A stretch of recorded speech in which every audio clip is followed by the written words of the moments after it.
আল্লাহর নামে শুরু করছি, যিনি পরম করুণাময় এবং অসীম দয়ালু। অতি প্রাচীন এক সময় ছিল যখন পৃথিবীর বুকে মানুষের তখনও কোনো পদচিহ্ন পড়েনি, বাতাসে মানুষের শ্বাস মেশেনি। সেই আদিম যুগে পৃথিবীতে বসবাস করত এক ভিন্ন জাতি। তারা সৃষ্টি হয়েছিল ধোঁয়াবিহীন আগুন থেকে, এক রহস্যময়, শক্তিশালী ও সুসংগঠিত সত্তা। গঠন ও বুদ্ধিতে তারা অনেকাংশে মানুষের মতো হলেও তাদের ক্ষমতা ছিল মানুষের কল্পনারও অতীত। আকাশে বিচরণ করা ছিল তাদের জন্য খুব স্বাভাবিক বিষয়। সেই সুদূর অতীতে পৃথিবীর শাসনভার ছিল তাদের হাতেই। এরপর এলো এক মহা গুরুত্বপূর্ণ পরিবর্তন। আল্লাহ তাআলা যখন নবী আদম আলাইহিস সালামকে পৃথিবীতে প্রেরণ করলেন, তখন পৃথিবীর কর্তৃত্বের ভার বদলে গেল। মানব জাতিকে করা হলো পৃথিবীর উত্তরাধিকারী। কিন্তু ধোঁয়াবিহীন আগুনের সেই জাতি বিলীন হয়ে যায়নি, তারা রয়ে গেল অদৃশ্য আড়ালে, আমাদের সাথেই, আমাদের চারপাশে।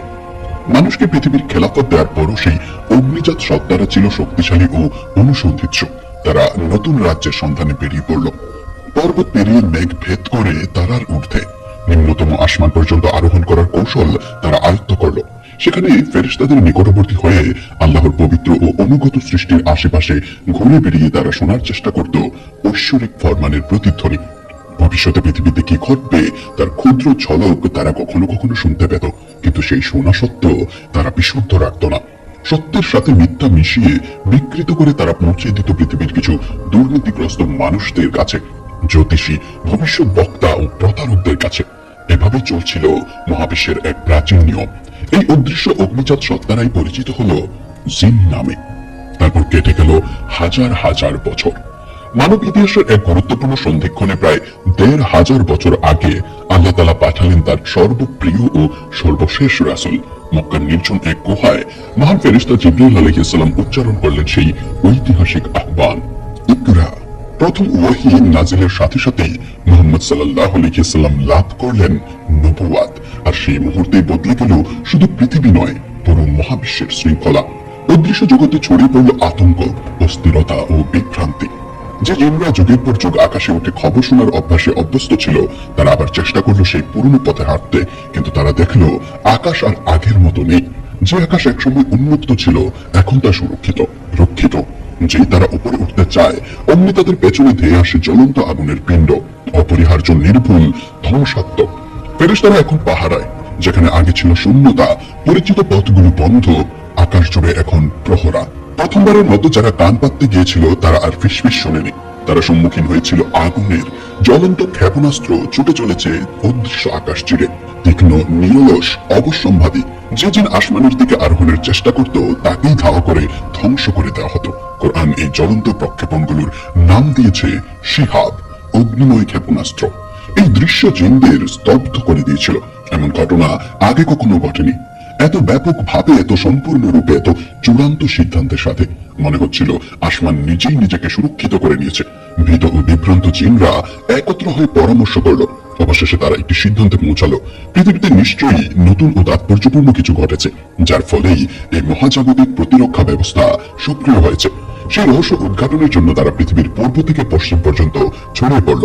কোরআন আমাদের জানায়, জিনকে সৃষ্টি করা হয়েছিল ধোঁয়াবিহীন আগুন থেকে। এই আগুনের প্রকৃতি নিয়ে এখানে বিস্তারিত আলোচনায় যাচ্ছি না, কারণ তা আমার জিন সংক্রান্ত ধারাবাহিক আলোচনায় ইতিমধ্যেই ব্যাখ্যা করা হয়েছে। তবে আধুনিক জ্ঞানের আলোকে একে কেবলমাত্র প্লাজমার সাথে তুলনা করা যেতে পারে, যা কঠিন, তরল ও গ্যাসের বাইরে এক ধরনের ভিন্ন পদার্থের অবস্থা। জিন মানবজাতির সাথেই একই বাস্তবতায় সহাবস্থান করে, অথচ তারা অদৃশ্য। অসংখ্য বর্ণনা থেকে জানা যায় তারা মানুষের বসবাসের স্থানেই বসবাস করতে পারে, আমাদের সাথে এক ভৌত পরিবেশ ভাগ করে নিতে পারে, তবু আমাদের চোখে তারা ধরা পড়ে না। আল্লাহ তাআলা কোরআনে বলেছেন, শয়তান ও তার অনুসারীরা আমাদের এমন জায়গা থেকে দেখে যেখান থেকে আমরা তাদের দেখতে পাই না।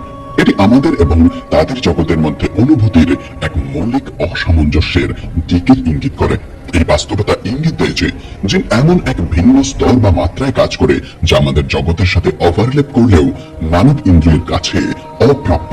তবুও তারা ফেরেশতাদেরও দেখতে পায় না, যা থেকে বোঝা যায় তাদের অবস্থান মানব জগৎ ও ফেরেশতাদের রাজ্যের মধ্যবর্তী এক স্তরে। প্রাথমিক ইসলামিক বর্ণনাগুলো জানায়, আদম আলাইহিস সালাম সৃষ্টির বহু আগেই জিনরা পৃথিবীতে বসবাস করত।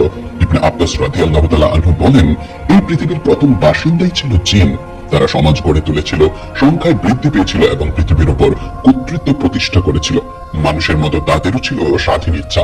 তারা চাইলে আনুগত্য করতে পারতো, চাইলে বিদ্রোহ করতে পারতো, বিশ্বাস করতে পারতো অথবা অস্বীকার করতে পারতো, নির্মাণ করতে পারতো কিংবা ধ্বংস ডেকে আনতে পারতো, এবং তারা এসবই করেছিল।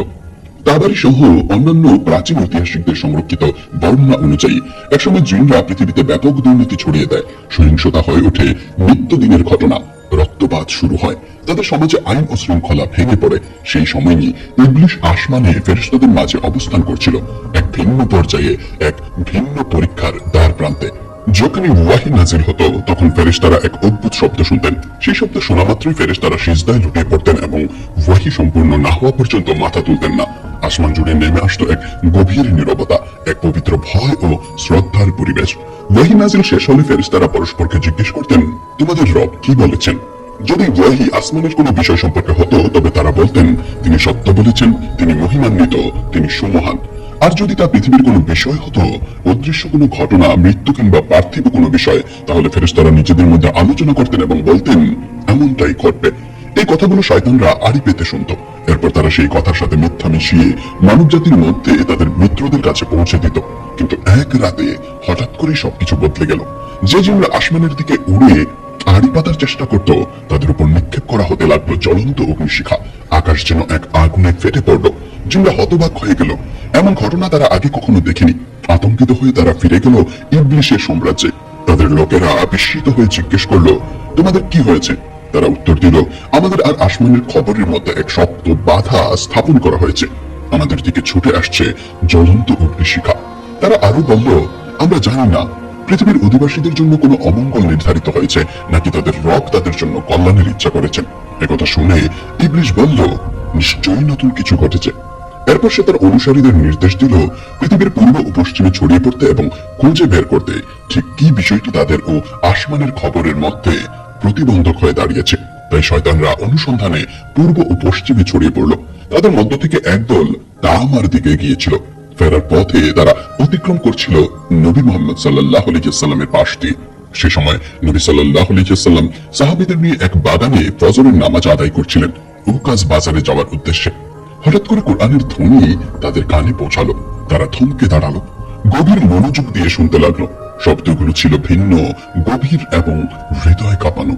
তখন তারা একে অপরকে বলল, এটাই সেই বিষয় যা তোমাদের ও আসমানের খবরের মাঝে প্রতিবন্ধক হয়ে দাঁড়িয়েছে।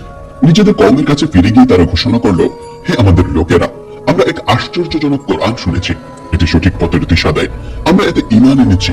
যখন জিনরা নবী মুহাম্মদ সাল্লাল্লাহু আলাইহি ওয়াসাল্লামকে তার সাহাবীদের সঙ্গে নামাজ আদায় করতে দেখলো, তারা এক বিস্ময়কর দৃশ্য প্রত্যক্ষ করলো। তারা দেখলো নবী সাল্লাল্লাহু আলাইহি ওয়াসাল্লাম যখন রুকু করেন, সাহাবীরাও সঙ্গে সঙ্গে রুকুতে নেমে যান। তিনি যখন সিজদায় যান, তারাও নিঃশব্দে সিজদায় লুটিয়ে পড়েন। কোনো দ্বিধা নেই, কোনো বিচ্যুতি নেই, শুধু সম্পূর্ণ আনুগত্য ও গভীর একাগ্রতা। এই দৃশ্য জিনদের অভিভূত করে দিল। তারা আল্লাহর রাসূলের প্রতি সাহাবীদের নিখুঁত অনুসরণ ও নিখাত ভক্তি দেখে বিস্ময়ে স্তব্ধ হয়ে গেল।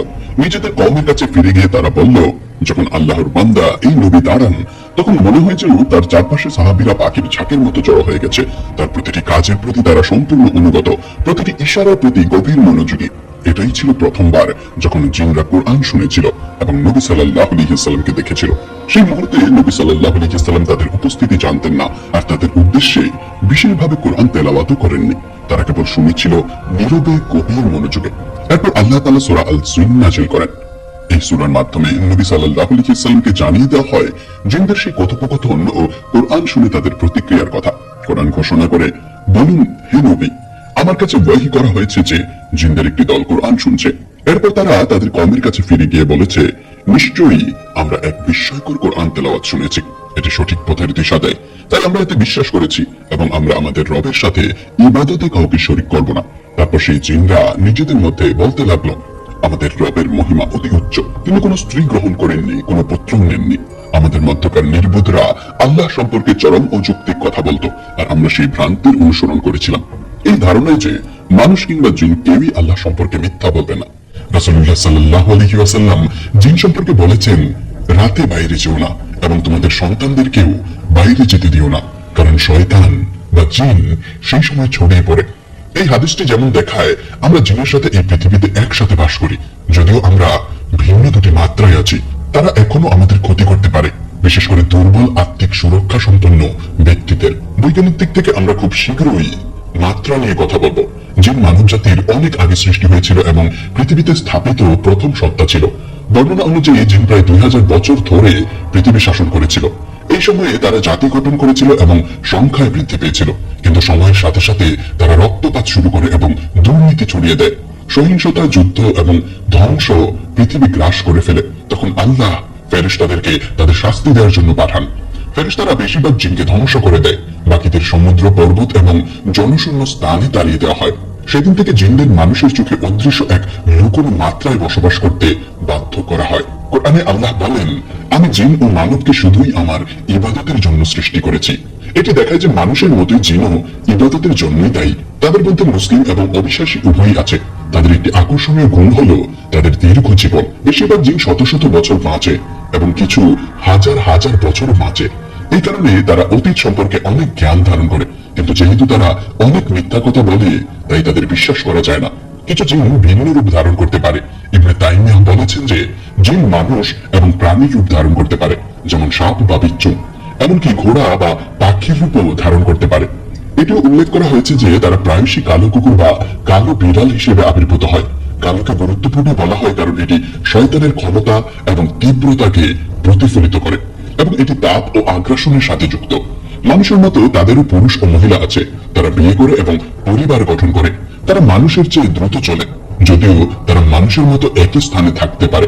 তারা পরিত্যক্ত স্থান পছন্দ করে, কিছু অন্ধকারে থাকে, কিছু টয়লেটে, কিছু আগুনে এবং কিছু পানিতে। তাদের খাবার হলো হাড় এবং পশুর মল। যেমন মানুষ মাটি থেকে সৃষ্ট কিন্তু মাটির মতো দেখায় না, তেমনি জিন আগুন থেকে সৃষ্ট কিন্তু আগুনের মতো দেখায় না। তাদের সবাই তাদের দুনিয়া থেকে আমাদের দুনিয়ায় আসতে পারে না, তবে কিছু প্রকার পারে। কিছু জিনিস এক স্থান থেকে অন্য স্থানে পরিবহন করতে পারে। কিছু জিনিস অল্প সময়ের জন্য অদৃশ্য করে দিতে পারে। কোন জিনিস রাখার সময় বিসমিল্লাহ বলার পরামর্শ দেওয়া হয়, কারণ আল্লাহর নাম একটি সিলের মতো। যখন জিন এই সিল দেখে, তখন তারা জিনিসটি নিতে পারে না। কিছু জিন মানুষের মধ্যে অসুস্থতা সৃষ্টি করে, কিছু ভয় এবং আতঙ্ক সৃষ্টি করে, এবং কিছু মানুষের মধ্যে কামুকতা এবং পশুর আকাঙ্ক্ষা বাড়ায়। সংক্ষেপে জিনের কেবল একটি প্রকার নয়, বরং বিভিন্ন গোত্র এবং দল রয়েছে। ইমাম কুতুবী এবং অন্যান্য আলেমগণ তাদের 5টি ভাগে ভাগ করেছেন। মারিদ, এরা হলো একগুঁয়ে এবং শক্তিশালী এবং বিদ্রোহী জিন। এই নামের অর্থ হলো বিশাল জিন। বলা হয় তারা পানি ও সমুদ্রের সাথে যুক্ত এবং প্রায়শই জাদু ও মানুষের মধ্যে শক্তিশালী প্রভাবের সাথে সম্পর্কিত। তাদের নিয়ন্ত্রণ করা সবচেয়ে কঠিন জিন হিসেবে পরিচিত।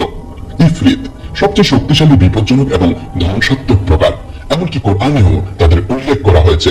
আর জিনদের মধ্যে এক ইফরিত বলল, আপনি আপনার স্থান থেকে ওঠার আগেই আমি তা আপনার কাছে নিয়ে আসবো। অর্থাৎ তারা বিশাল শক্তি নিয়ে সৃষ্ট এবং চোখের পলকে বিশাল দূরত্ব অতিক্রম করতে পারে। তারা সাধারণত জাদু এবং তাদের ক্ষমতার মাধ্যমে মানুষের ক্ষতি করে, হৃদয়কে চেপে ধরে, বাড়িতে ভয়ঙ্কর শব্দ করে এবং একজন ব্যক্তিকে পাগল পর্যন্ত করে দিতে পারে। সুরক্ষার জন্য ঘন ঘন আয়াতুল কুরসি পাঠ করা উচিত। সালাত কখনোই না ছাড়া এবং রাতে সর্বদা আল্লাহর কাছে আশ্রয় চাওয়া প্রয়োজন। ইফরিত এমন জায়গার কাছে আসতে পারে না যেখানে জিকির করা হয় এবং যেখানে কোরআন পাঠ করা হয়। যারা নিয়মিত নামাজ পড়ে, তাদের সুরক্ষার প্রাচীর তারা অতিক্রম করতে পারে না। শয়াতিন, এরা হলো সেই জিন যারা মানুষকে বিভ্রান্ত করে এবং তাদের মন্দ কাজের দিকে ডাকে। তারা জিনের মধ্যে সবচেয়ে দুষ্ট এবং সবচেয়ে বুদ্ধিমান দল। তাদের একটি লক্ষ্য, মানুষকে সঠিক পথ থেকে বিচ্যুত করা। তারা ফিসফিস করে হৃদয়কে বিভ্রান্ত করে এবং পাপকে আকর্ষণীয় করে দেখায়। তারা যুবক, মহিলা এবং দুর্বল হৃদয়ের লোকদের সহজেই প্রভাবিত করে। তারা মানুষের আকাঙ্ক্ষা বাড়ায়, পাপের জন্য অজুহাত তৈরি করে এবং মিথ্যা ধারণা সৃষ্টি করে। এমন জিনের সাথে তর্ক করে জেতা মানুষের জন্য খুব কঠিন। একবার কেউ এমন জিনের কথা শুনতে শুরু করলে এটি তাকে অবিশ্বাস পর্যন্ত নিয়ে যেতে পারে। প্রতিটি পাপের পর তারা এটিকে ছোট এবং গুরুত্বহীন দেখানোর চেষ্টা করে। তারা তওবা ও ইস্তেগফার বিলম্বিত করে এবং মানুষকে আরাম ও বিলাসে আসক্ত করে তোলে। প্রতিটি মানুষের সাথেই এমন একজন শয়তান জিন থাকে, সারা দিন কাছে থাকার চেষ্টা করে। নির্দিষ্ট সময়ে তারা যাদের সাথে সংযুক্ত থাকে তাদের সম্পর্কে বড় শয়তানদের কাছে খবর দেয়। এই শয়তানি জিনদের থেকে রক্ষা পাওয়ার জন্য সর্বদা বিসমিল্লাহ দিয়ে শুরু করতে হবে। দোয়া ও জিকিরের মাধ্যমে হৃদয়কে সদা সজীব রাখতে হবে এবং আল্লাহর কাছে আশ্রয় চাইতে হবে। গুল, এই জিনগুলি জনশূন্য স্থানে এবং অন্ধকার বনে আবির্ভূত হয়। তারা রাস্তা আটকে দেয়, বিভিন্ন রূপ ধারণ করে এবং মানুষকে পথ ভোলায়। কখনো কখনো তারা ভ্রমণকারীদের বিরক্ত করে, প্রায়শই একটি প্রাণীর রূপে এবং কখনো কখনো একজন সুন্দরী মহিলার রূপে। বলা হয় তারা একা ভ্রমণকারীদের সাথে নিজেদের সংযুক্ত করে, তারা বিপজ্জনক, তাদের মধ্যে কিছু কবরস্থানে বাস করে এবং এমনকি মানুষের মাংস খায়। রাতে একা ভ্রমণ করা বা অন্ধকার হওয়ার পর জনশূন্য স্থানে যাওয়া উচিত নয়। যদি কোনো উপায় না থাকে তবে সেই পথে যাওয়ার সময় ঘন ঘন বিসমিল্লাহ বলা উচিত এবং সূরা ফালাক, সূরা নাস, সূরা ইখলাস এবং সূরা ফাতিহার মতো শক্তিশালী সূরাগুলি পাঠ করা উচিত। হাদিসে এগুলো 7 বার পড়ার পরামর্শ দেওয়া হয়েছে। এরা হলো ছোট এবং দুর্বল জিন, তবে প্রায়শই বাড়িতে আবির্ভূত হয়। তারা সাধারণত শিশুদের কাছে আসে। তারা প্রাণীর রূপ ধারণ করতে পারে, ভয় সৃষ্টি করতে পারে, তবে সাধারণত বড় কোনো ক্ষতি করতে পারে না। কখনো কখনো তারা কোনো ব্যক্তির মধ্যে প্রবেশ করতে পারে, বিশেষ করে শিশু, যারা নামাজ পড়ে না এমন যুবক এবং মাসিক চলাকালীন মহিলাদের মধ্যে। যদি এই ধরনের জিনের সন্দেহ হয় তবে ঘরে কোরআন পাঠ করা উচিত, অজু করে থাকা উচিত, অজু করে ঘুমানো উচিত এবং পূর্বে উল্লেখিত সুরক্ষার দোয়াগুলি পাঠ করা উচিত। সব জিনিস শয়তান নয়, তাদের মধ্যে ছোট ছোট মুসলিম সম্প্রদায় রয়েছে এবং বলা হয় যে কিছু খ্রিস্টান এবং ইহুদি ধর্মের মতো অন্যান্য ধর্মের অন্তর্ভুক্ত। ইবলিশকে অনুসরণকারী ইফরিতদের তুলনায় তাদের সংখ্যা খুব কম। তাবরানীতে বর্ণিত একটি হাদিসে নবী সাল্লাল্লাহু আলাইহি ওয়াসাল্লাম জিনকে 3টি দলে ভাগ করেছেন। এক প্রকার ডানার সাহায্যে বাতাসে ওড়ে, এক প্রকার সাপ ও বিচ্ছু এবং এক প্রকার ঘুরে বেড়ায় ও বিভিন্ন স্থানে বসতি স্থাপন করে। ইফরিতরা খুব দ্রুত এবং ধ্বংসাত্মক হলেও তাদেরও সীমাবদ্ধতা আছে। তারা উঠতে পারে কিন্তু নির্দিষ্ট দূরত্ব অতিক্রম করতে পারে না। যখন তারা আল্লাহর নির্ধারিত নিয়মের বিরুদ্ধে যাওয়ার চেষ্টা করে তখন তারা পুড়ে যায় এবং ধ্বংস হয়ে যায়। অতীতে জিনরা সর্বনিম্ন আকাশে যেত এবং স্বর্গীয় কথা শুনত, ভবিষ্যৎ সম্পর্কে তথ্য চুরি করার চেষ্টা করত, কিন্তু নবীর মিশনের পর স্বর্গীয় প্রহরীদের সংখ্যা বেড়ে যায় এবং তখন তারা অবরুদ্ধ হয়ে পড়ে। কোরআনে সূরা আল জিন বলছে, আমরা আকাশের দিকে পৌঁছানোর চেষ্টা করছিলাম কিন্তু আমরা এটাকে শক্তিশালী প্রহরী ও জ্বলন্ত শিখায় পূর্ণ পেয়েছি। আগে আমরা বসে শুনতাম কিন্তু এখন যে শুনতে চায় সে তার জন্য একটি জ্বলন্ত শিখা অপেক্ষা করতে দেখে। ইবনে আব্বাস রাদিয়াল্লাহু তাআলা আনহু বলেছেন, জিনরা ওহী শোনার জন্য আকাশে উঠত। যখন তারা একটি শব্দ শুনত তখন তারা এর সাথে আরো অনেক কিছু যোগ করত এবং তারা যা বলতো তার বেশিরভাগই মিথ্যা ছিল। যখন রাসূলুল্লাহ সাল্লাল্লাহু আলাইহি ওয়াসাল্লামকে পাঠানো হয়েছিল তখন তাদের আকাশ থেকে অবরুদ্ধ করা হয়েছিল। তারা ইবলিশকে এই খবর দেয়, এর আগে আগুনের গোলা তাদের বিরুদ্ধে ব্যবহার করা হতো না। ইবলিশ বলতো, পৃথিবীতে অবশ্যই একটি গুরুত্বপূর্ণ ঘটনা ঘটেছে। সে তার সৈন্যদের পাঠালো, তারা রাসূলুল্লাহ সাল্লাল্লাহু আলাইহি ওয়াসাল্লামকে 2 পাহাড়ের মাঝে নামাজ পড়তে দেখলো। তারা ফিরে এসে একথা ইবলিশকে বলল। সে বলল, পৃথিবীতে এই মহান ঘটনাই ঘটেছে। তাহলে কিভাবে জিনরা মহাজাগতিক স্থানে উড়ে যায় এবং কিভাবে তারা এত দ্রুত বিশাল দূরত্ব অতিক্রম করতে পারে? এই প্রশ্নের উত্তর দেওয়ার আগে আমি আপনাকে সুলাইমান আলাইহিস সালাম এর গল্প থেকে একটি খুব আকর্ষণীয় গল্প বলবো। বিলকিসের সিংহাসন আনার দাবি যখন একজন জিন করেছিল সেই ঘটনা সূরা আন-নামলে উল্লেখ করা হয়েছে। একজন জিন বলল, আমি এটি আপনার কাছে নিয়ে আসবো আপনার বসার স্থান থেকে ওঠার আগেই। নিশ্চয়ই আমি এই কাজের জন্য শক্তিশালী এবং বিশ্বস্ত। অন্য একজন যার কিতাবের জ্ঞান ছিল সে বলল, আমি চোখের পলকে এটি আপনার কাছে নিয়ে আসবো। যখন সুলাইমান সিংহাসনটি তার সামনে দৃঢ়ভাবে স্থাপিত দেখলেন তখন তিনি বললেন, এটি আমার রবের অনুগ্রহ। আধুনিক পদার্থবিজ্ঞানের দৃষ্টিকোণ থেকে এই ঘটনা আকর্ষণীয় সম্ভাবনা খুলে দেয়। ভৌত জগতে আইনস্টাইনের আপেক্ষিকতা অনুসারে আলোর গতিকে সর্বোচ্চ গতিসীমা বলে মনে করা হয়, কিন্তু জিনের বর্ণনা আমাদের ভাবতে বাধ্য করে যে তারা মানুষের মতো একই ভৌত সীমাবদ্ধতা দ্বারা আবদ্ধ নয়। ধূম্রহীন আগুন থেকে সৃষ্ট হওয়ার ধারণাটি তাদের শক্তিভিত্তিক সত্তা হওয়ার সাথে মিলে যায়। এই ধরনের সত্তার ঐতিহ্যবাহী অর্থে ভর নাও থাকতে পারে এবং তারা আপেক্ষিকতা দ্বারা নির্ধারিত সীমানা অতিক্রম করতে সক্ষম বলে মনে হতে পারে।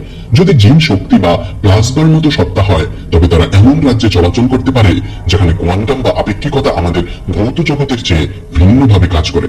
এটি তাদের যান্ত্রিক গতিবিধি থেকে স্বাধীনভাবে খুব দূরবর্তী স্থানে তাৎক্ষণিকভাবে ভ্রমণ করা সম্ভব করে তুলতে পারে। আকাশের বিশালতায় অসংখ্য লুকোনো পথ রয়েছে। এটি দেখায় যে আকাশ বিশৃঙ্খল নয় বরং মূল এবং নেটওয়ার্ক দ্বারা বোনা। এই পথগুলির কিছু অন্যান্য আকাশে নিয়ে যায় যখন কিছু আবার পৃথিবীর সাথে সংযুক্ত হয়। আলী রাদিয়াল্লাহু তাআলা আনহু একবার বলেছিলেন, আমি পৃথিবীর পথগুলির চেয়ে আকাশের পথগুলি ভালোভাবে জানি। আমি এখানে এটি উল্লেখ করছি কারণ এটি এই ধারণা উত্থাপন করে যে জিন যারা মানুষের অনেক আগে পৃথিবীতে বাস করত এই স্বর্গীয় পথগুলি সম্পর্কে তারা জ্ঞান রাখতে পারে। তাদের দীর্ঘ জীবনকাল এবং অপার্থিব প্রকৃতি তাদের অবিশ্বাস্য গতিতে আকাশগুলির মধ্যে ভ্রমণ করতে এই পথগুলি ব্যবহার করতে দিতে পারে। এই মুহূর্তে কোরআনের বর্ণনা এবং আধুনিক বৈজ্ঞানিক উভয় উপমাই আকর্ষণীয় ধারণা নিয়ে আসে। জিনের শক্তি সদৃশ প্রকৃতি তাদের পরিচিত ভৌত নিয়মাবলীর সাথে আবদ্ধ না হয়ে চলাচল করতে দিতে পারে। এটি চোখের পলকে সিংহাসন আনার মতো গল্পগুলি আরো যুক্তিসঙ্গত কাঠামোতে বুঝতে সাহায্য করে। নবী মুহাম্মদ সাল্লাল্লাহু আলাইহি ওয়াসাল্লাম শুধু মানুষের জন্যই নয়, জিনদের জন্য প্রেরিত হয়েছিলেন। যেমন ইবনে তাইমিয়া রাহিমাহুল্লাহ জোর দিয়েছিলেন, এই সত্য সাহাবীগণ এবং তাদের পথ অনুসরণকারীগণ গ্রহণ করেছিলেন। কোরআনও মানুষ ও জিন উভয়কে চ্যালেঞ্জ করে এই সার্বজনীনতা দেখায়। বলুন, যদি মানুষ ও জিন এই কোরআনের অনুরূপ কিছু তৈরি করার জন্য একত্রিত হয়, তবে তারা এর অনুরূপ কিছু তৈরি করতে পারবে না, যদিও তারা একে অপরকে সমর্থন করে। আব্দুল্লাহ বিন মাসউদ, একজন সাহাবী যিনি নবীকে জিনের সাথে দেখা করতে দেখেছিলেন, একটি খুব আকর্ষণীয় গল্প বলেছিলেন।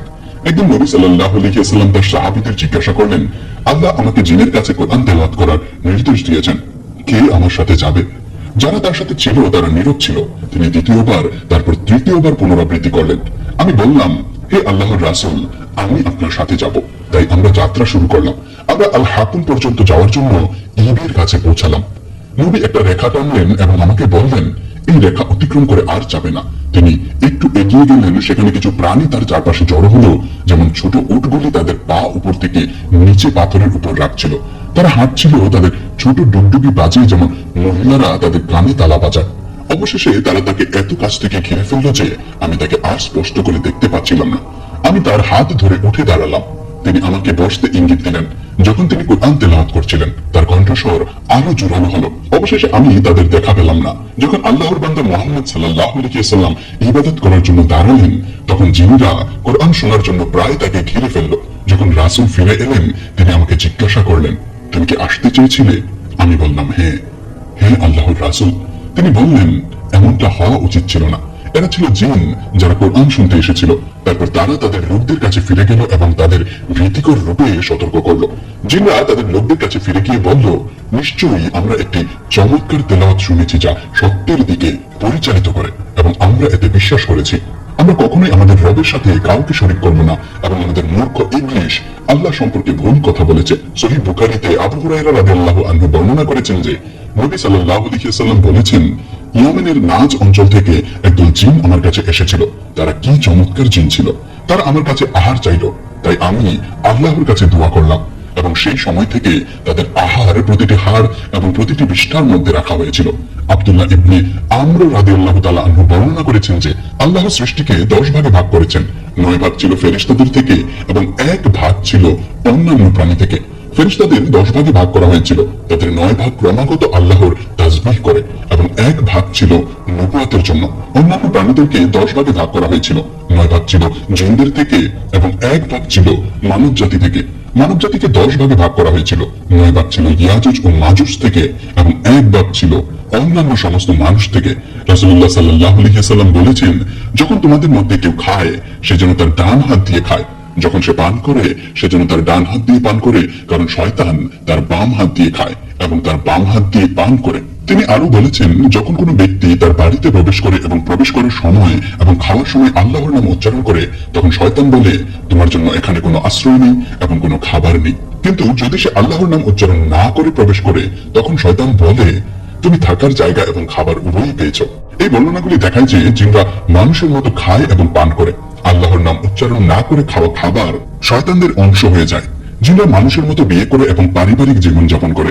আল্লাহর স্মরণ মানুষকে এবং তাদের বাড়িঘরকে শয়তানদের থেকে রক্ষা করে। নবী সাল্লাল্লাহু আলাইহি ওয়াসাল্লাম বিশ্বাসী জিনদের আল্লাহর নামে জবাই করা পশুর হাড় খেতে অনুমতি দিয়েছিলেন, কিন্তু তিনি আল্লাহর নাম উল্লেখ না করে জবাই করা পশুর মাংস খেতে নিষেধ করেছিলেন, কারণ এমন খাবার অবিশ্বাসকারী জিন এবং শয়তানদের জন্য আহার হয়ে যায়। তখন নবী সাল্লাল্লাহু আলাইহি ওয়াসাল্লাম মানুষদের দিকে ফিরে বললেন, অতএব তোমরা নিজেদের পরিষ্কার করার জন্য হাড় এবং বিষ্ঠা ব্যবহার করো না, কারণ তারা তোমাদের জিন ভাইদের এবং তাদের প্রাণীদের জন্য আহার। এই বর্ণনাটি দেখায় যে জিনরা মানুষের মতো খায় এবং পান করে এবং এমনকি প্রাণীও রাখে যাদের খাবারের প্রয়োজন হয়। জিন বিবাহের লক্ষণ। জিনদের বিবাহ করার লক্ষণও রয়েছে। সূরা রহমানের জান্নাতের সঙ্গিনীদের সম্পর্কে আয়াতগুলো থেকে আলিঙ্গন প্রমাণ গ্রহণ করেন।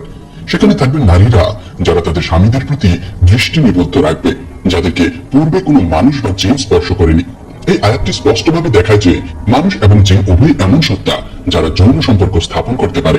আব্দুল্লাহ ইবনে মাসউদ রাদিয়াল্লাহু তাআলা আনহু বলেছেন, একদল লোক একদল জিনের পূজা করত, পরে সেই জিনের দলটি ইসলাম গ্রহণ করে, কিন্তু লোকেরা তাদের পূজা চালিয়ে যায়। তখন আল্লাহ এই আয়াতটি নাজিল করেন, বলুন, তোমরা আল্লাহ ছাড়া যাদেরকে আহ্বান করো তারা তোমাদের কোনো ক্ষতি দূর করার ক্ষমতা রাখে না বা তা পরিবর্তন করার ক্ষমতাও রাখে না। সূরা ইসরা আয়াত 56। এই আয়াতটি ঘোষণা করে যে যাদের পূজা করা হয়েছিল সেই জিনদের কোনো ক্ষমতা ছিল না এবং তারা কোনো উপকার বা ক্ষতি করতে পারত না। আবু সাঈদ আল খুদরি রাদিয়াল্লাহু তাআলা আনহু একটি চাঞ্চল্যকর গল্প বলেছেন। একদিন আবু সাঈদ নামাজ পড়ছিলেন, তার বন্ধু তার শেষ করার জন্য অপেক্ষা করছিলেন। সেই মুহূর্তে তিনি খাটের নিচে নড়াচড়ার শব্দ শুনলেন এবং একটি সাপ দেখতে পেলেন। তিনি অবিলম্বে এটিকে মারতে চাইলেন, কিন্তু আবু সাঈদ তখন নামাজে থাকা অবস্থায় তাকে থামতে ইঙ্গিত দিলেন। শেষ করার পর তিনি বললেন, তুমি কি সত্যি সেই বাড়িটি দেখেছো? তার বন্ধু বলল, হ্যাঁ। আবু সাঈদ চালিয়ে গেলেন। সেখানে একজন যুবক থাকতো। সে সবেমাত্র বিয়ে করেছিল।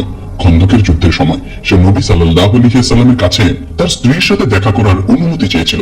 নবী তাকে অনুমতি দিলেন, কিন্তু তাকে তার অস্ত্র বহন করতে বললেন, কারণ বনু কুরাইজা থেকে আক্রমণ হতে পারে। যখন যুবকটি বাড়ি ফিরল, তখন সে তার স্ত্রীকে দুটি দরজার মাঝে দাঁড়িয়ে থাকতে দেখল। সে এটিকে অনুপযুক্ত মনে করলো এবং রাগে তার স্ত্রীর দিকে বর্ষা তুলে ধরল। সে আতঙ্কিত হয়ে বলল, ভিতরে গিয়ে দেখো। সে প্রবেশ করলো এবং দেখলো একটি সাপ তার বিছানায় শুয়ে আছে। সে বর্ষা দিয়ে সাপটিকে আঘাত করলো। সেই মুহূর্তে সাপ এবং যুবক উভয়ই মারা গেল। যখন এটি নবী সাল্লাল্লাহু আলাইহি ওয়াসাল্লামকে জানানো হলো, তখন তিনি বললেন, মদিনায় এমন জিন আছে যারা ইসলাম গ্রহণ করেছে। তারা কখনো কখনো সাপের রূপ ধারণ করে। যদি তোমরা এমন কোন সাপ দেখতে পাও, তবে তাকে 3 বার সতর্ক করো। যদি সে না যায়, তবে তাকে হত্যা করো, কারণ সে শয়তান। এই বর্ণনাটি দেখায় যে জিন কখনো কখনো প্রাণীর রূপ ধারণ করে। এটি মুসলিম জিন এবং শয়তানদের মধ্যে পার্থক্য করার প্রয়োজনীয়তাও তুলে ধরে। কাতাদা রাহমাতুল্লাহি আলাইহি বর্ণনা করেছেন, এক রাতে খুব বৃষ্টি হচ্ছিল। আমি ভাবছিলাম, যদি আজ রাতে নবী সাল্লাল্লাহু আলাইহি ওয়াসাল্লামের সাথে ঈশার নামাজ পড়তে পারতাম, তবে এটি একটি মহা আশীর্বাদ হতো। তাই আমি মসজিদে গেলাম। যখন নবী নামাজ শেষ করে সালাম দিলেন, তখন তিনি আমাকে লক্ষ্য করলেন। তিনি কাছে এসে একটি খেজুর ডাল দিয়ে তৈরি লাঠি ধরেছিলেন। তিনি জিজ্ঞাসা করলেন, হে কাতাদা, এই সময়ে তোমাকে এখানে কে নিয়ে এসেছে? আমি বললাম, হে আল্লাহর রাসূল, আমি আপনার সাথে নামাজ পড়ার সম্মান চেয়েছিলাম। তারপর তিনি আমাকে সেই লাঠিটি দিলেন এবং বললেন, শয়তান তোমার পরিবারের কাছে গেছে। এই লাঠিটি নাও এবং শক্ত করে ধরো। যখন তুমি তোমার বাড়ির পেছনের অংশে পৌঁছাবে, তখন এটি দিয়ে আঘাত করবে। আমি মসজিদ থেকে বের হলাম এবং লাঠিটি একটি প্রদীপের মতো জ্বলজ্বল করছিল। আমার পথ আলোকিত করছিল। যখন আমি বাড়িতে পৌঁছালাম, তখন আমার পরিবারকে ঘুমন্ত দেখতে পেলাম। চারপাশে তাকিয়ে আমি একটি হেজহগের মতো একটি প্রাণী দেখতে পেলাম। আমি লাঠি দিয়ে আঘাত করতে লাগলাম যতক্ষণ না এটি পিছিয়ে গেল এবং অবশেষে পালিয়ে গেল। অনুরূপ ঘটনার অন্যান্য বিবরণী বর্ণনা করা হয়েছে। ইবনে আবির বাবা আমার বাবাকে বলেছিলেন যে তার একটি মাঠ ছিল যেখানে তিনি খেজুর শুকাতেন। একদিন তিনি লক্ষ্য করলেন যে খেজুর অনুপস্থিত, তাই তিনি পাহারা দেওয়ার সিদ্ধান্ত নিলেন। তখন একটি ছোট্ট শিশু রূপে একটি সত্তা আবির্ভূত হলো। আমার বাবা তাকে সালাম দিলেন এবং সে সালাম ফিরিয়ে দিল। আমার বাবা জিজ্ঞাসা করলেন, তুমি কি মানুষ নাকি জিন? সে বলল, আমি জিন। সে তার হাত প্রসারিত করলো এবং এটি একটি কুকুরের পায়ের মতো দেখতে ছিল এবং চুলে ঢাকা ছিল। আমার বাবা জিজ্ঞাসা করলেন, সব জিন কি এমন ভাবে সৃষ্ট? সে উত্তর দিল, জিনদের মধ্যে আমার যে শক্তিশালী কেউ নেই। আমার বাবা তাকে জিজ্ঞেস করলেন, কি তাকে এমনটা করতে বাধ্য করেছে? সে উত্তর দিল, আমরা শুনেছি যে আপনি একজন দানশীল ব্যক্তি, তাই আমরা আপনার খাবার থেকে একটি অংশ নিতে চেয়েছিলাম। আমার বাবা জিজ্ঞাসা করলেন, তাহলে আমরা তোমাদের থেকে নিজেদের রক্ষা করব কিভাবে? জিন উত্তর দিল, আয়াতুল কুরসি দিয়ে। পরের দিন সকালে আমার বাবা নবী সাল্লাল্লাহু আলাইহি ওয়াসাল্লামকে বিষয়টি জানালেন। রাসূলুল্লাহ সাল্লাল্লাহু আলাইহি ওয়াসাল্লাম বললেন, সেই দুষ্টটি সত্য কথাই বলেছে। আবু হুরায়রা রাদিয়াল্লাহু তাআলা আনহু আরো বলেছেন, আমি রমজানের যাকাত পাহারা দেওয়ার দায়িত্বে ছিলাম। এক ব্যক্তি এসে খাবার চুরি করলো। আমি তাকে ধরলাম, কিন্তু দয়া হলো এবং তাকে ছেড়ে দিলাম। এটি 3 বার ঘটলো। তৃতীয়বার আমি তাকে নবী সাল্লাল্লাহু আলাইহি ওয়াসাল্লামের কাছে নিয়ে যেতে চাইলাম। লোকটি বলল, আমাকে ছেড়ে দাও এবং আমি তোমাকে এমন কিছু কথা শেখাবো যা তোমার অনেক উপকার করবে। আমি জিজ্ঞাসা করলাম, সেগুলো কি? সে বলল, যখন তুমি বিছানায় যাবে, আয়াতুল কুরসি পাঠ করবে। যদি তুমি তা করো, তাহলে আল্লাহর পক্ষ থেকে একজন রক্ষক তোমার সাথে থাকবে এবং সকাল পর্যন্ত কোনো শয়তান তোমার কাছে আসবে না। পরের দিন সকালে আমি নবী সাল্লাল্লাহু আলাইহি ওয়াসাল্লামকে বললাম। তিনি বললেন, সে তোমাকে সত্য কথাই বলেছে, কিন্তু সে শয়তান। আব্দুল্লাহ বিন মাসউদ রাদিয়াল্লাহু তাআলা আনহু বর্ণনা করেছেন যে এক রাতে আমরা রাসূলুল্লাহ সাল্লাল্লাহু আলাইহি ওয়াসাল্লামের সাথে ছিলাম। তখন আমরা তাকে হারিয়ে ফেললাম। আমরা উপত্যকা এবং গিরিখাতে তাকে খুঁজলাম, কিন্তু তাকে খুঁজে পেলাম না। আমরা বললাম তাকে হত্যা করা হয়েছে বা নিয়ে যাওয়া হয়েছে। আমরা সবচেয়ে খারাপ রাত কাটিয়েছি। সকালে রাসূলুল্লাহ সাল্লাল্লাহু আলাইহি ওয়াসাল্লাম হেরা থেকে আবির্ভূত হলেন। আমরা বললাম, হে আল্লাহর রাসূল, আমরা আপনাকে হারিয়ে ফেলেছিলাম, আমরা খুঁজেছিলাম কিন্তু আপনাকে খুঁজে পাইনি, আমরা সবচেয়ে খারাপ রাত কাটিয়েছি। রাসূলুল্লাহ সাল্লাল্লাহু আলাইহি ওয়াসাল্লাম বললেন, জিনদের মধ্য থেকে একজন আহ্বানকারী আমার কাছে এসেছিল, তাই আমি তাদের সাথে গিয়েছিলাম, আমি তাদের কাছে কোরআন তেলাওয়াত করেছিলাম। তারপর তিনি আমাদের নিয়ে গেলেন এবং তাদের পায়ের ছাপ এবং আগুনের চিহ্ন দেখালেন। কোরআনে আল্লাহ বলেন, এবং আমি সুলাইমানের অধীন করে দিয়েছিলাম জিনদেরকে, যারা তার সামনে তার রবের অনুমতিতে কাজ করত। তাদের মধ্যে যে আমার আদেশ থেকে মুখ ফিরিয়ে নিত, আমি তাকে জ্বলন্ত আগুনের শাস্তি ভোগ করাতাম। সূরা সাবা আয়াত 12 থেকে 13। এই আয়াতগুলো দেখায় যে জিনদের নির্মাণ শিল্প এবং কারুশিল্পে উন্নত দক্ষতা ছিল। রিপোর্ট করা হয়েছে যে রাসূলুল্লাহ সাল্লাল্লাহু আলাইহি ওয়াসাল্লামের কথা শুনতে আসা কিছু জিন দিয়ার বাকিরের কাছে মুসাইবিন থেকে এসেছিল। তারাও আল্লাহকে বিশ্বাস ও ইবাদতের জন্যই দায়ী। নবী সাল্লাল্লাহু আলাইহি ওয়াসাল্লাম বলেছেন, আল্লাহ আমাদের প্রত্যেকের জন্য একজন জিন সঙ্গী নিযুক্ত করেছেন। সাহাবীরা জিজ্ঞাসা করলেন, এমনকি আপনার জন্য হে রাসূল? তিনি উত্তর দিলেন, হ্যাঁ, এমনকি আমার জন্য, কিন্তু আল্লাহ আমাকে তার বিরুদ্ধে সাহায্য করেছেন, তাই সে মুসলিম হয়ে গেছে। এখন সে আমাকে কেবল ভালো কাজের আদেশ দেয়। হযরত আইয়ুব আল আনসারী রাদিয়াল্লাহু তাআলা আনহু এর একটি গুদাম ঘরের মতো জায়গা ছিল, যেখানে তিনি তার খেজুর সংরক্ষণ করতেন। হুমদা নামক এক প্রকার জিন সেখান থেকে খেজুর চুরি করতে আসতো। আবু আইয়ুব নবী সাল্লাল্লাহু আলাইহি ওয়াসাল্লামের কাছে অভিযোগ করলেন। নবী তাকে বললেন, যখন তুমি তাকে দেখবে তখন বলবে, আল্লাহর নামে আল্লাহর রাসূলের কাছে যাও। তাই আবু আইয়ুব জিনকে ধরলেন, কিন্তু যখন জিন শপথ করলো যে সে আর ফিরে আসবে না, তখন তিনি তাকে ছেড়ে দিলেন। আবু আইয়ুব তখন নবী সাল্লাল্লাহু আলাইহি ওয়াসাল্লামের কাছে গেলেন। তিনি জিজ্ঞাসা করলেন, তুমি যাকে ধরেছিলে তার সাথে কি করেছিলে? আবু আইয়ুব বললেন, সে শপথ করলো যে সে ফিরে আসবে না, তাই আমি তাকে ছেড়ে দিলাম। নবী বললেন, সে মিথ্যা বলেছে, সে ফিরে আসবে। সত্যি জিন দ্বিতীয়বার ফিরে এলো। আবু আইয়ুব তাকে আবার ধরলেন এবং আবারও জিন শপথ করলো যে সে ফিরে আসবে না, তাই আইয়ুব তাকে আবার ছেড়ে দিলেন। নবী সাল্লাল্লাহু আলাইহি ওয়াসাল্লাম তাকে বললেন, সে এবারও মিথ্যা বলেছে, সে ফিরে আসবে। তৃতীয়বার যখন জিন এলো, আবু আইয়ুব তাকে ধরলেন এবং বললেন, এবার আমি তোমাকে যেতে দেব না যতক্ষণ না আমি তোমাকে আল্লাহর রাসূলের কাছে নিয়ে যাই। জিন বলল, আমি তোমাকে কিছু বলি, যদি তোমার বাড়িতে আয়াতুল কুরসি পাঠ করো তবে কোনো শয়তান তোমার কাছে আসবে না। পরে আবু আইয়ুব একা নবী সাল্লাল্লাহু আলাইহি ওয়াসাল্লামের কাছে গেলেন। নবী জিজ্ঞাসা করলেন, হে আইয়ুব, তুমি যাকে ধরেছিলে তার সাথে কি করেছিলে? আবু আইয়ুব তাকে গল্পটি আবার বললেন। নবী সাল্লাল্লাহু আলাইহি ওয়াসাল্লাম বললেন, যদিও সে মিথ্যাবাদী, এবার সে সত্য কথা বলেছে। এক ব্যক্তি নবী সাল্লাল্লাহু আলাইহি ওয়াসাল্লামের কাছে অভিযোগ করে বললেন যে তার ভাই কষ্ট পাচ্ছে। নবী কারণ জিজ্ঞাসা করলেন। তাকে বলা হলো যে এটি জিনের আক্রমণের কারণে। নবী তখন সূরা আল বাকারার প্রথম 5টি আয়াত, সূরা ইখলাস এবং অন্যান্য আয়াত পাঠ করলেন। লোকটি তাৎক্ষণিকভাবে সুস্থ হয়ে গেল। খালিদ ইবনে ওয়ালিদ রাদিয়াল্লাহু তাআলা আনহু বললেন, আমি নবী সাল্লাল্লাহু আলাইহি ওয়াসাল্লামের কাছে এসে তাকে বললাম যে একজন জিন আমাকে কষ্ট দিচ্ছে। নবী আমাকে বললেন, আমি আল্লাহর নিখুঁত বাক্যগুলির কাছে আশ্রয় চাই সকল জিনদের অনিষ্ট থেকে, যা আমাকে স্পর্শ করে, ভালো বা মন্দ পৃথিবীর সকল অনিষ্ট থেকে, যা পৃথিবী থেকে বের হয় এবং যা এর মধ্যে প্রবেশ করে, যা আকাশে ওঠে এবং সেখান থেকে নেমে আসে, যা আমার কাছে আসে তা ছাড়া যা ভালো। তারপর তিনি আমাকে ইয়া রহমান এর দোয়া পাঠ করতে বললেন। আমি তা পাঠ করলাম এবং আমি রোগ থেকে সুস্থ হয়ে গেলাম। কোরআনে উল্লেখ করা হয়েছে যে নবী মুহাম্মদ সাল্লাল্লাহু আলাইহি ওয়াসাল্লামের শত্রুরা তাকে জাদু বা জিনের প্রভাবে থাকার অভিযোগ করেছিল। সেই সংস্কৃতিতে শক্তিশালী শব্দ এবং আধ্যাত্মিক পাঠ প্রায়শই জিনের সাথে যুক্ত ছিল। কোরআন অনুসারে ইবলিস ইসলামের শয়তান, প্রকৃতপক্ষে একজন জিন ছিল, কিন্তু আয়াতে ইঙ্গিত দেওয়া হয়েছে যে সে ফেরেশতাদের মতো উচ্চ পদে ছিল, কিন্তু অন্যগুলিতে এটি স্পষ্ট করা হয়েছে যে সে একজন জিন ছিল। বর্ণনা অনুসারে ইবলিস একসময় জিন সেনাবাহিনীর কমান্ডার ছিল এবং আল্লাহর শত্রুদের বিরুদ্ধে আল্লাহর পক্ষে যুদ্ধ করত। কিন্তু যখন আল্লাহ আদমকে সৃষ্টি করলেন এবং ফেরেশতাদেরকে তাকে সেজদা করার নির্দেশ দিলেন, তখন ইবলিস অহংকারী হয়ে অস্বীকার করল। সেই অবাধ্যতার মুহূর্তটি ছিল যখন তাকে অভিশাপ দেওয়া হয়েছিল এবং সে শয়তান, দুষ্ট জিনদের নেতা হিসেবে পরিচিত হয়ে ওঠে। ইসলামে ইবলিস খ্রিস্টান ধর্মের মতো নয়, সে প্রতিদ্বন্দ্বী দেবতা বা আল্লাহর সমান নয়। সে কেবল দুষ্ট জিনদের রাজা, যারা মানব জাতিকে বিপথে চালিত করে। জিন অদৃশ্য, আধ্যাত্মিক এবং ভূতের মতো হওয়ায় অনেক সংস্কৃতি তাদের নিজস্ব আত্মা এবং পৌরাণিক সত্তার সাথে সহজেই সংযুক্ত করেছে। এই কারণে জিনদের বিশ্বাস অনেক ভিন্ন সংস্কৃতিতে ভিন্নভাবে স্থান পেয়েছে। আধুনিক সৌদি আরবে প্রাচীন নাবাতীয় সাম্রাজ্যের মাদান সালেহ এর ধ্বংসাবশেষ দীর্ঘকালীন ধরে জিনদের স্থান বলে বিশ্বাস করা হয়। বর্ণনা অনুসারে যখন নবী মুহাম্মদ সাল্লাল্লাহু আলাইহি ওয়াসাল্লাম সেখান দিয়ে যাচ্ছিলেন, তখন তিনি তার মুখ থেকে দ্রুত হেঁটেছিলেন এবং তার সঙ্গীদের সেখানে এড়াতে সতর্ক করেছিলেন।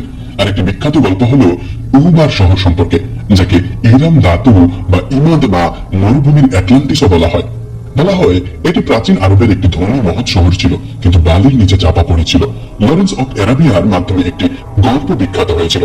কিংবদন্তি অনুসারে উপরে ধ্বংসাবশেষ এবং ধন সম্পদ জিনদের দ্বারা সুরক্ষিত। জিনদের গল্প ছড়িয়ে পড়ার সাথে সাথে অন্যান্য সংস্কৃতির স্থানীয় আত্মা এবং দেবদেবী পৌরাণিক কাহিনীতে যুক্ত হয়। উদাহরণস্বরূপ মরক্কোতে একজন বিখ্যাত জিন হলেন আয়েশা কান্দিজা। দূর থেকে সে লম্বা কালো চুলের একজন সুন্দরী মহিলার মতো দেখায়, কিন্তু তার পা উটের মতো, গুল জিনদের মতো। সে পুরুষদের মরুভূমিতে প্রলুব্ধ করে এবং তাদেরকে হত্যা করে। জিনদের সম্পর্কে এরকম অসংখ্য গল্প রয়েছে।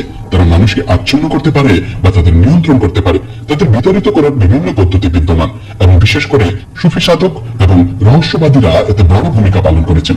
বলা হয় জিনেরা তাদের অনেক শহর এবং কেন্দ্র জলের উপর তৈরি করেছে, কিন্তু তাদের সমুদ্র এবং নদীর নিচেও শহর রয়েছে। তারা মরুভূমির জনশূন্য স্থান, পর্বত, উপত্যকা, গুহা এবং বনে বাস করে। কিছু জিন বাড়ির ছাদ এবং কক্ষগুলিতে বসে, অন্যরা কক্ষ বা করিডোরকে তাদের স্থায়ী আবাসস্থল বানায়। অনেক শয়তান বাথরুম, ড্রেন এবং পয়ঃনিষ্কাশন স্থানে বাস করে। জিনদের মধ্যে বিভিন্ন ধর্মের অনুসারী রয়েছে, কিছু ইহুদি, কিছু খ্রিস্টান এবং কিছু মুসলিম। খ্রিস্টান জিনরা প্রায়শই গির্জা এবং খ্রিস্টান বাড়িতে থাকে। ইহুদি জিনরা সিনাগোগ ও ইহুদি বাড়িতে থাকে। একে অপরের উপর প্রভাব বিস্তার করে মুসলিম জিনরা অবশ্য এমন বাড়ি খুঁজে বের করে যেখানে লোকেরা আন্তরিকভাবে আল্লাহর আনুগত্য করে। তারা এমন জায়গায় থাকে না যেখানে লোকেরা কেবল নামে মুসলিম। যদি তারা দেখেছে একটি বাড়ির মুসলিমরা আল্লাহর আদেশ অনুসরণ করে না, তবে তারা দুঃখের সাথে সেই বাড়ি ছেড়ে চলে যায় এবং এমন আরেকটি বাড়ি খুঁজে যেখানে লোকেরা সত্যিকারের আনুগত্য নিয়ে বাস করে। শয়তানরা খালি কূপগুলোতে বাস করতে ভালোবাসে। ময়লা এবং আবর্জনা তাদের আকর্ষণ করে। এই কারণেই যখন তারা আজানের শব্দ শুনে, তখন তারা জলের কাছাকাছি জায়গাগুলোর দিকে ছুটে যায়। তারা তাদের হাত দিয়ে কান ঢেকে রাখে বা কাপড় দিয়ে মাথা ঢেকে রাখে, কিছু নোংরা গর্তে লুকিয়ে থাকে। এই কারণে যখন আপনি অজু করার জন্য বাথরুমে প্রবেশ করেন, তখন প্রথমে আপনার বাম পা দিয়ে প্রবেশ করা উচিত এবং বলা উচিত, আমি নোংরা শয়তানদের অনিষ্ট থেকে আল্লাহর কাছে আশ্রয় চাই। পুরুষ এবং মহিলা উভয়ই। মহিলাদের মনে করিয়ে দেন যে আল্লাহর নাম উল্লেখ না করে এবং তার সুরক্ষা না চেয়ে টয়লেটের গর্তে ফুটন্ত জল ঢালবেন না, কারণ অভিশপ্ত শয়তানরাও কখনো কখনো জল থেকে মারা যেতে পারে এবং তখন তাদের পরিবারের উপর প্রতিশোধ নেবার চেষ্টা করে। বিশেষ করে যে মহিলাটি জল ঢেলেছিল। যদি জিনরা সম্পূর্ণরূপে নিজেদের প্রকাশ করতে পারত, তবে তারা মানুষের শরীরে প্রবেশ করত। মূর্তি জিনদের প্রিয় স্থানগুলির মধ্যে অন্যতম। বৈজ্ঞানিক দৃষ্টিকোণ থেকে এটি যৌক্তিক বলে মনে করা হয়। প্রতিটি বস্তু তার উপাদান এবং তাপমাত্রার উপর নির্ভর করে তড়িৎ চুম্বকীয় বিকিরণ নির্গত করে। পাথর, মার্বেল এবং ধাতুর মতো মূর্তিগুলিতে ব্যবহৃত উপকরণগুলির পারমাণবিক কাঠামো পরিবেশগত শক্তি, আলো, শব্দ এবং তাপ নির্গত, প্রতিফলিত বা শোষিত হতে পারে। এই বিকিরণ মূর্তির জন্য একটি অনন্য ইএমএফ স্বাক্ষর তৈরি করে। জানা যায় যে জিনরা ধোঁয়াহীন আগুন থেকে সৃষ্ট হয়েছিল, এক প্রকার আলো বা শক্তি। এটি ইঙ্গিত করে যে তারা বস্তুর চেয়ে শক্তির সাথে বেশি সংযুক্ত হতে পারে। যেমন হাঙ্গরের বৈদ্যুতিক ক্ষেত্র শনাক্ত করার জন্য বিশেষ অঙ্গ থাকে, তেমনি জিনেদেরও ইএমএফ বা বিকিরণ অনুভব করার জন্য ক্ষমতা থাকতে পারে। অগ্নিময় শক্তি সত্তা হিসেবে তারা নির্দিষ্ট বিকিরণের সাথে অনুরণিত হতে পারে। এছাড়াও কিছু পোকামাকড় এবং প্রাণী কিলোমিটার দূর থেকে ফেরোমন নামক রাসায়নিক সংকেত শনাক্ত করতে পারে। এই সংকেতগুলি বিকিরণের মতো, চোখে অদৃশ্য কিন্তু মিথস্ক্রিয়ার জন্য অপরিহার্য। মূর্তিগুলির প্রতি জিনদের আকর্ষণ একই উপায়ে বোঝা যেতে পারে। একটি মূর্তির অনন্য শক্তি প্রোফাইল জিনদের সংবেদনশীলতার সাথে মিলে যেতে পারে। যখন মূর্তির শক্তি স্বাক্ষর তাদের ধারণার সাথে অনুরণিত হয়, তখন এটি তাদের এটির দিকে টেনে আনে। নবী মুহাম্মদ সাল্লাল্লাহু আলাইহি ওয়াসাল্লাম বহুবার মূর্তি ধ্বংস করার আদেশ দিয়েছিলেন। মক্কা বিজয়ের সময় তিনি খালিদ ইবনে ওয়ালিদ রাদিয়াল্লাহু তাআলা আনহুকে মহল্লা নামক একটি স্থানে পাঠান, যেখানে উজ্জা দেবীর মূর্তি ছিল, যা কুরাইশ ও কিনানা গোত্র পূজা করত। খালিদ 30 জন অশ্বারোহী নিয়ে মূর্তিটি ধ্বংস করেন। যখন তিনি ফিরে এলেন, নবী সাল্লাল্লাহু আলাইহি ওয়াসাল্লাম তাকে জিজ্ঞাসা করলেন, তুমি কি সেখানে আর কিছু দেখেছিলে? খালিদ বললেন, না। নবী তাকে বললেন যে মূর্তিটি সত্যিই ধ্বংস হয়নি এবং তাকে ফিরে গিয়ে কাজটি শেষ করতে হবে। তাই খালিদ আবারও নকলাই গেলেন। এবার তিনি আরেকটি মূর্তি দেখলেন এবং তারপর একটি অদ্ভুত সত্তা আবির্ভূত হলো, একজন উস্কো খুস্কো নগ্ন হাবশী মহিলা। খালিদ তাকে তার তলোয়ার দিয়ে আঘাত করে দুটি ভাগে বিভক্ত করলেন। আলেম সাউর রহমান আল পুরীর মতে, যখন খালিদ নবী সাল্লাল্লাহু আলাইহি ওয়াসাল্লামকে এই সম্পর্কে জানালেন, তখন নবী সাল্লাল্লাহু আলাইহি ওয়াসাল্লাম বললেন যে মিশন সম্পন্ন হয়েছে এবং সেই কালো মহিলাটি ছিল আসল উজ্জা। ইবনে আব্বাস রাদিয়াল্লাহু তাআলা আনহু বলেছেন, উজ্জা ছিল একজন মহিলা শয়তান। এটি স্পষ্টভাবে শয়তান এবং মূর্তিগুলির মধ্যে সংযোগ দেখায়। এটিও রিপোর্ট করা হয়েছে যে লোকদের রুম খালি রাখার বিষয়ে সতর্ক হওয়া উচিত। যদি একটি রুম খালি রাখা হয়, শয়তানরা তা পূরণ করতে পারে। এই সতর্কতা সহিহ মুসলিমের একটি হাদিস থেকে এসেছে, যেখানে নবী সাল্লাল্লাহু আলাইহি ওয়াসাল্লাম বলেছেন, প্রথম রুমটি পুরুষের জন্য, দ্বিতীয় রুমটি মহিলার জন্য, তার স্ত্রীর জন্য, তৃতীয়টি মেহমানের জন্য এবং চতুর্থটি শয়তানের জন্য। জিনদের জীবন মানুষের জীবনের সাথে খুব সাদৃশ্যপূর্ণ। তাদের ভালোবাসা ও ঘৃণা, চুক্তি ও সংঘাত, বন্ধুত্ব ও শত্রুতা রয়েছে। তাদের সুখের ধারণা এবং তাদের সামাজিক রীতিনীতি এক গোষ্ঠী থেকে অন্য গোষ্ঠীতে, এক পরিবার থেকে অন্য পরিবারে, শহর থেকে শহরে এবং এমনকি দেশ থেকে দেশে পরিবর্তিত হয়। জিনদের গর্ভধারণ মানুষের চেয়ে দীর্ঘ। এটি 15 মাস পর্যন্ত স্থায়ী হতে পারে। তারা সাধারণত 7 থেকে 9টি সন্তান একবারে জন্ম দেয়, যদিও কিছু ক্ষেত্রে সংখ্যাটি 12 পর্যন্ত পৌঁছাতে পারে।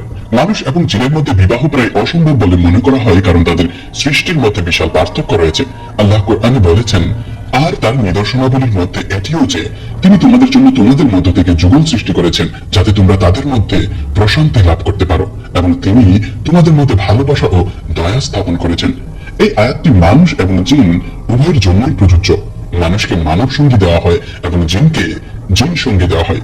ইবনে তাইমিয়া রাহমাতুল্লাহি আলাইহি বর্ণনা করেছেন যে একজন জিনের পক্ষে মানুষের রূপ ধারণ করে মানুষকে বিয়ে করা তাত্ত্বিকভাবে সম্ভব, কিন্তু জৈবিক পার্থক্যের কারণে সন্তানের জন্ম অসম্ভব। এই বিষয়ে প্রকৃত সত্য কেবল আল্লাহই জানেন। তিনি জানেন কি সম্ভব আর কি সম্ভব নয়। জিনদের আমরা যা শক্তি বলি তা থেকে সৃষ্টি করা হয়েছে। তারা সেই বর্ণনার অংশ যাকে পদার্থবিজ্ঞানীরা শক্তি বলে। এটি এমনকি অমুসলিম ভূত শিকারীদের দ্বারা তৈরি তথ্যচিত্রেও দেখা যায়।